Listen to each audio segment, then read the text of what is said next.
अस्सलाम वालेकुम, आदाब। मैं हूं खलील फरहाद। गुज़िश्ता दिनों हरियाणा के इलाके नूह मेवात में जो नाइंसाफ़ी गरीबों के घरों को मुनहदम करके हुई है, ये सब के सामने है। आज इसी मामले पर बात करेंगे, साथ ही बात करेंगे इन इलाकों में हो रहे मुस्लिम बाइकाट के बारे में। नूह में हुए फ़िरक़ावाराना तशद्दुद के बाद हरियाणा की बीजेपी हुकूमत ने बुलडोज़र से करीब 1200 से ज़्यादा इमारतें गिराई हैं और इन इमारतों के मालिकीन की अक्सरियत मुसलमानों की है। हरियाणा के नूह में दरअसल 70% आबादी मुसलमानों की है। यही नहीं, नूह के आसपास भी मुसलमानों की अच्छी खासी आबादी है। साल 2011 के सेंसस यानी मरदमशुमारी की बात करें तो नूह के पड़ोसी ज़िला मेवात में 70% मुसलमान आबाद हैं। वहीं पूरे हरियाणा की बात करें तो यहाँ पर 7.2% मुस्लिम आबादी है।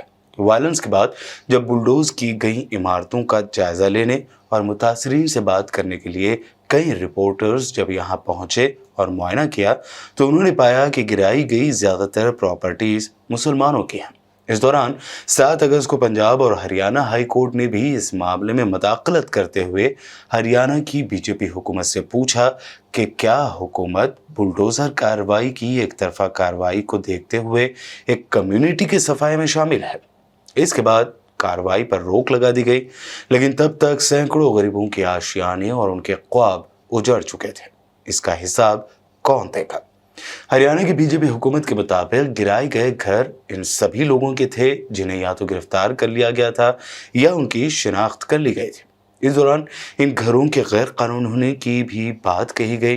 दूसरी जानिब मुतासरा मुसलमानों ने इल्ज़ाम लगाया है कि उनके घरों को बुलडोज करने से पहले इंतज़ामिया की तरफ से उन्हें कोई नोटिस या इत्तला तक नहीं दी गई।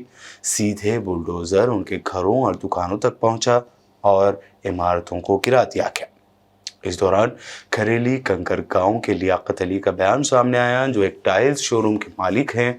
उन्होंने बताया कि उन्होंने जायदाद का रजिस्ट्रेशन कराया था और गुज़िश्ता 6 साल से वही दुकान चला रहे हैं। इसी तरह नूह ज़िले के कई गांव और कस्बों में रहने वाले मुसलमानों का भी यही कहना है।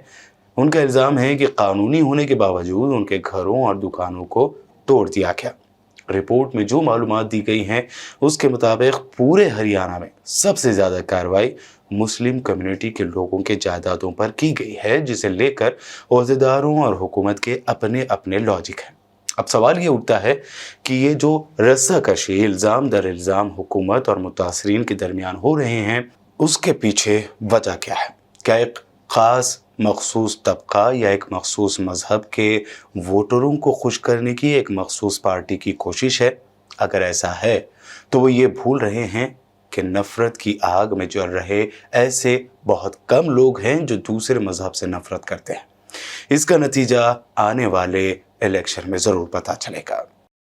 इस दौरान यूपी के फॉर्मर सीएम अखिलेश यादव ने अपने हालिया बयान में जो उन्होंने एक जलसे-आम में दिया, साफ तौर पर कहा कि जब उनकी हुकूमत आएगी तो बुलडोज़र वही होंगे, लेकिन इमारतें गरीबों की नहीं बल्कि उन अमीरों की 10-10, 12-12 मंजिला इमारतें होंगी जो उन्होंने गैर कानूनी तौर पर बनाए हैं। ऑर्डर चल रहा है बुलडोजर से कि 2 मंजिले घर गिराओ। अभी ऑर्डर जो चलता है वो गरीबों के घर के गिराने का है, और कभी समाजवादी लोग सरकार में आ गए तो यही ऑर्डर मानेंगे, वही बुलडोजर होगा।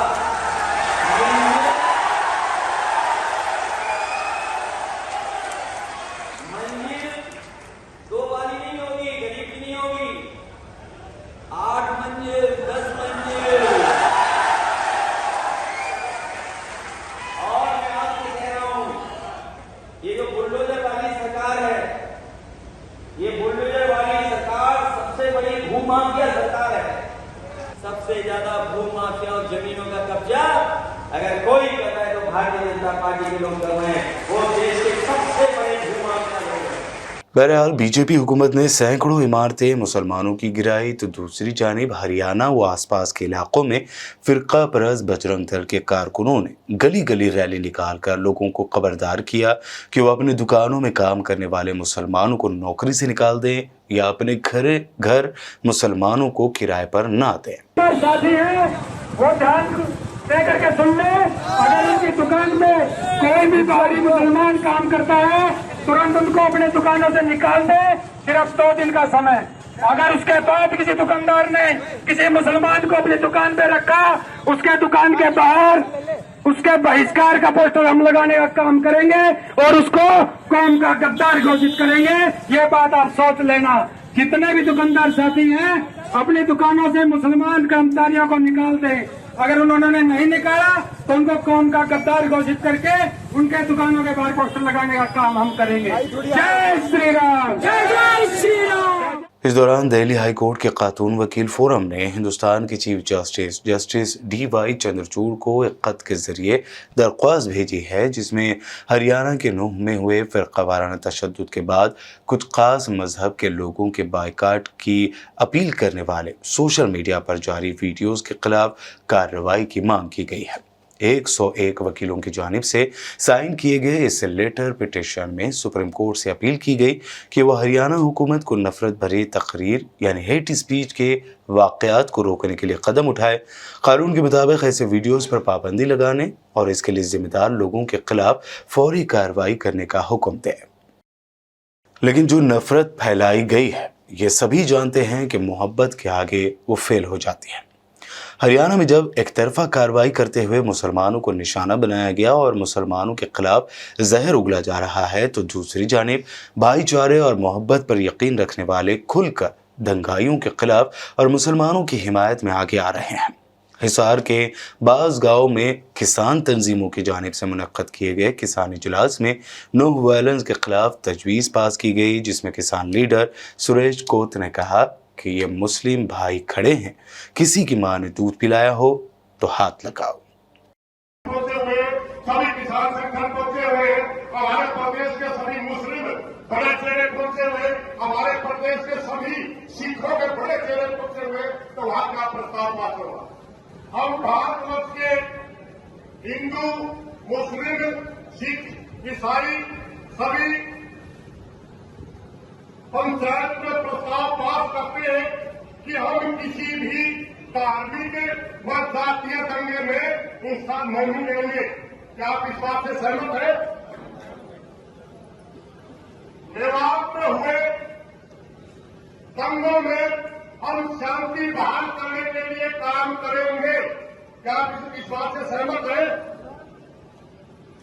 हम सरकार से मांग करते हैं कि सरकार इस मामले में निष्पक्ष जांच करे और जो भड़काऊ भाषणों की वीडियो जो आ रही थी, चाहे किसी की भी थी, सबसे ज्यादा भड़काऊ वीडियो बिट्टू बजरंगी नाम से कोई आदमी उसकी आई और जिस आदमी को 302 मुस्लिम है, राजस्थान से 2 नौजवान लड़कों को उठा करके बिहारी जिले में ला करके जिसने जिंदा जला दिए, पूरा मेवात जिनको दोषी मानता है, उसने कहा मैं मेवात में हुआ। ये सबसे बड़े दंगे के भड़काने के कारण है। इसलिए हमारी मांग है इनके सहित अगर किसी और ने भी आज भी अगर किसी ने वीडियो गलत डाली या किसी ने किसी समाज को धमकी दी कि हम उनको वहां नहीं रहने देंगे, सबके खिलाफ कार्रवाई हो, सबकी गिरफ्तारी हो।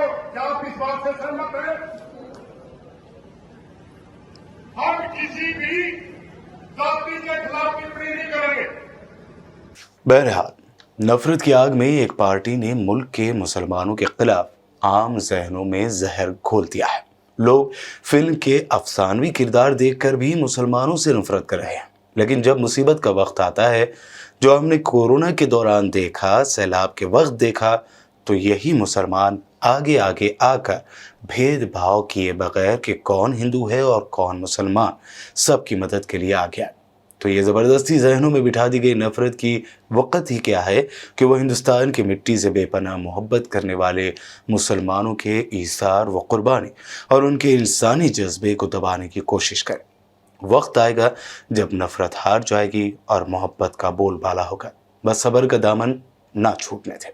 उम्मीद करते हैं कि आज का ये एपिसोड आपको ज़रूर पसंद आया होगा। मिलते हैं अगले एपिसोड में, तब तक के लिए देखते रहिए BVN चैनल।